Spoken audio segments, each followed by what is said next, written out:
Class 4 chapter number 6 forces and motion. जैसे कि हम जानते हैं फोर्स मतलब पुल करना या पुश करना, किसी चीज़ को खींचना या धकेलना फोर्स कहलाता है, एंड मोशन किसी चीज़ को हरकत देना। फर्स्ट क्वेश्चन इज़ कि हम किसी चीज़ को पुश करेंगे या पुल करेंगे या दोनों यूज़ कर सकते हैं। उन्होंने कुछ ऑब्जेक्ट्स दिए हैं, हमें बताना है कि हम उसे पुश करेंगे या पुल करेंगे या दोनों करेंगे। डोर को हम पुश भी कर सकते हैं, पुल भी कर सकते हैं। स्विंग को हम पुश नहीं कर सकते लेकिन पुल कर सकते हैं, हम उसे धकेल सकते हैं लेकिन पुश नहीं कर सकते।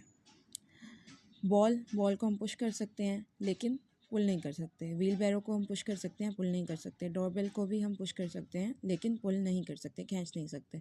शॉपिंग ट्रॉली को भी हम पुश कर सकते हैं, पुल नहीं कर सकते। सेकंड क्वेश्चन इज़ कि हमें उन्होंने कुछ बॉक्सेस दिए हैं, इफ़ेक्ट पूछा है उन्होंने स्विंग के बारे में कि अब ये मूवमेंट कौन सी आएगी। उन्होंने कुछ ऑप्शन दिए हैं ABCD। First images applying brakes to a car. जब हम कार को ब्रेक लगाते हैं तो क्या करते हैं, हम चीज़ों को मूवमेंट वाली चीज़ों को स्टॉप करा रहे हैं। प्रेसिंग अ बेल, हम साकिन चीज़ को मूवमेंट दे रहे हैं, move static things. Squeezing ball, हम उसकी शेप चेंज कर रहे हैं। Hitting the ball with bat, हम उसकी डायरेक्शन चेंज कर रहे हैं बॉल की। पुलिंग अ बॉक्स, हम उसे खींच रहे हैं यानी उसको हरकत दे रहे हैं, move static things. Stopping ball, हम उसको स्टॉप कर रहे हैं थिंग्स को, मूवमेंट वाली को। मूविंग अ टेबल, हम उसे मूव थिंग्स स्टैटिक थिंग्स, हम एक साकिन चीज़ को मूवमेंट करा रहे हैं। Third question is write down which of the following type of motion is carried out by the organisms. हम कौन सी ऑर्गेनिजम्स कौन सी मोशन कैरिड आउट करते हैं, हम ये बताएंगे इसमें। Fill in the blanks. The motion of ceiling fan, rotation on its axis. Motion of butterfly, random pattern की बटरफ्लाई मोशन करती है। The motion of earth around the sun, revolution on its axis, revolute कर रहा है, अपने axis के गिर्द घूम रही है, ज़मीन सन के गिर्द घूम रही है। The motion of the train on curvy rails, एक सर्कल में घूम रही है, कर्वी रेल्स।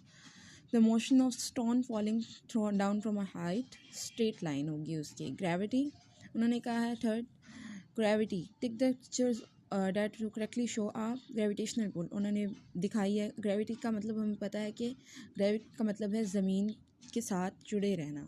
तो जब हम बॉल ऊपर की तरफ फेंक रहे हैं तो वो ग्रेविटी नहीं, जब ऊपर की तरफ जाके वापस नीचे आ रही है तो वो ग्रेविटी होगी।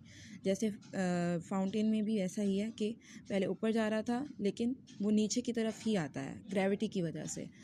Next question is take a feather and straw, put the feather on your hand and blow air on it, straw held in your mouth. अगर हम फीदर लेंगे, उसे माउथ में रखेंगे स्ट्रॉ के ज़रिए और उसे फूंक मारेंगे, ब्लो करेंगे, तो move the feather through the air as far as you can by blowing air through it the straw. हम स्ट्रॉ में ब्लो करेंगे तो इतना मूवमेंट देनी है कि वो उड़ जाए।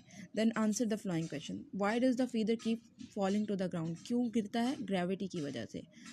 What happens when you blow air on the feeder? Feeder starts falling toward ground. जब हम उसे ऊपर की तरफ ब्लो करते हैं तो वो नीचे ग्राउंड की तरफ आ जाता है। What is type of motion of the feeder? Feeder की मोशन क्या है, फॉरवर्ड मोशन है। What is keeping in the feeder in the air? Feeder in the air, blowing air through straw, keeping it on air. Air में रखने की वजह ये है कि हम उसे ब्लो करते रहते हैं एयर में स्ट्रॉ के ज़रिए। फ्रिक्शन क्या है, अब हम यही बताना है। Write useful, not useful in the spaces below to identify whether the following actions need friction और नॉट, कि इन चीज़ों को फ्रिक्शन की ज़रूरत है या नहीं।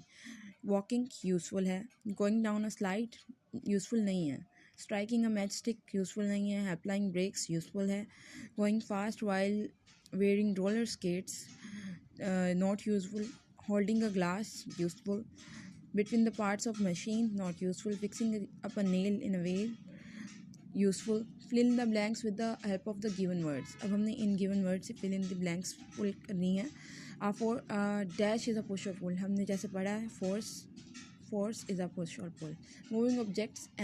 moving an object towards oneself is called pull। और to get something to dash it needs to be push और पुल्ड। अगर हम किसी चीज़ को मूव कराना है तो हम उसे खींचेंगे या फिर धकेलेंगे अपने से दूर। Dash was discovered by scientist Isaac Newton. Gravity, friction works in the dash direction of motion, friction किस तरफ मूवमेंट करती है, मोशन उसकी हरकत किस तरफ होती है, अपोजिशन की तरफ। Rubbing of the sole against the ground creates frictions to stop the walking. अब स्लीपिंग है ये, इसका मतलब dash causes wear and tear of parts of machine and tyre vehicles. कौन कॉज करता है वेयर टेयर पार्ट्स मशीन की और टायर व्हीकल्स की, फ्रिक्शन।